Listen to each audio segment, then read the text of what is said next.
Friends, we had a very interesting news in Hindu today. I don't know whether I should call it a news, just a data point the way they say it, and it doesn't make it news. But it can give wrong perception to different people, to different sections of the society.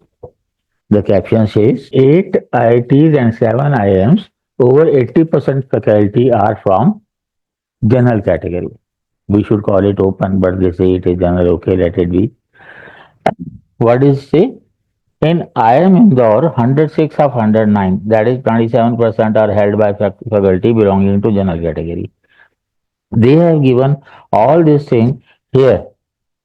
General category, Indore highest, IIT Jammu lowest, 51%.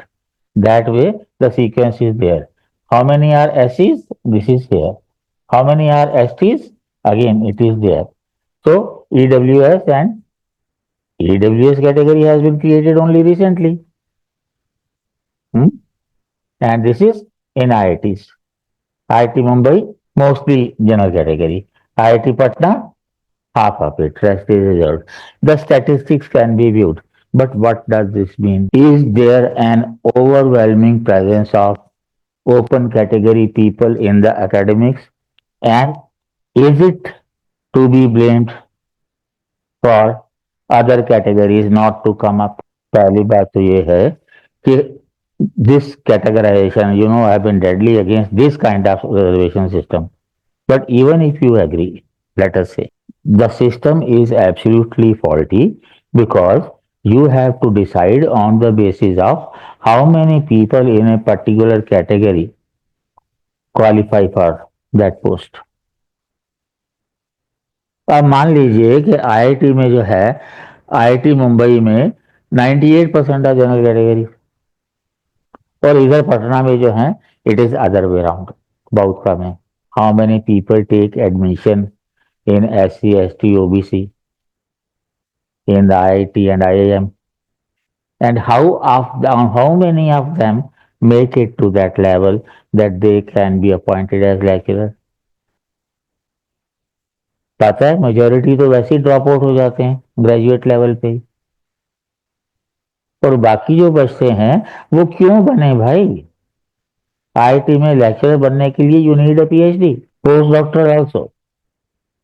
कौन बनना चाहेगा भाई? जब 4 साल IIT करके 2 साल के अंदर आप IAS बन सकते हो, तो आप 5 साल, 6 साल, 8 साल क्यों इंतजार करोगे to become a lecturer? Unless it is your interest, genuine interest.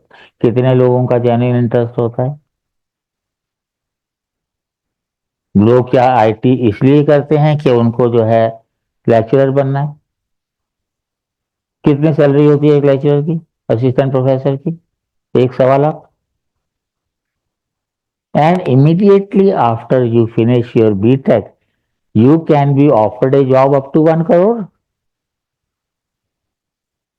तो किसका दिमाग खराब है वो जाएगा उधर? वैसे भी लेक्चरर की पावर कहाँ है? एटलीस्ट वहां पैसे का सेटिस्फेक्शन तो है. So claiming this way that SC, ST, OBC people they are being ignored, मुझे तो ये लॉजिक समझ नहीं आता. क्या वो लोग जाना भी चाहेंगे? Did they stand up in terms of merit?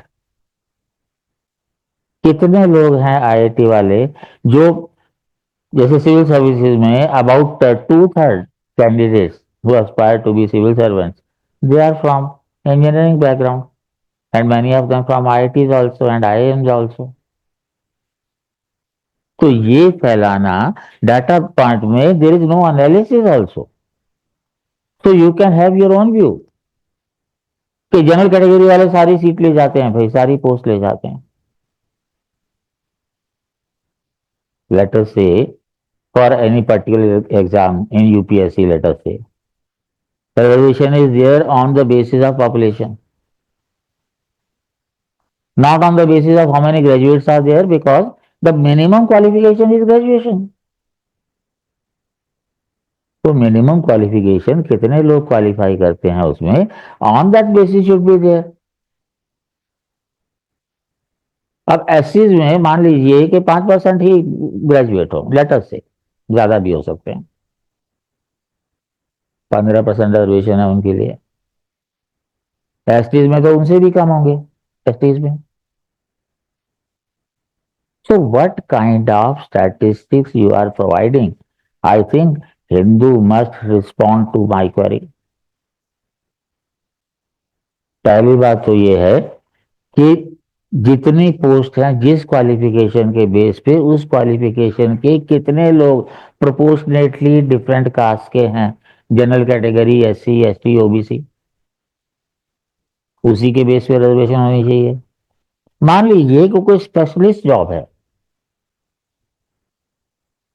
और उसमें एक ही बंदा रिजर्व कैटेगरी का फिट होता है उसमें, तो जाहिर है कि एक को ही मिलेगी। आप कीजिए नहीं जी, 5 वैकेंसी दी उनके लिए, 4 दी नहीं गई जानबूझ के। And this is the politics which is being played on the basis of caste. पहला तो मुद्दा यही है कि कास्ट बेस रिजर्वेशन से क्या फायदा हुआ है, किसको हुआ है, and if it continues, how many more years, may be centuries it will take to get that tag of social justice fulfilled. कभी नहीं वो तो होने वाला।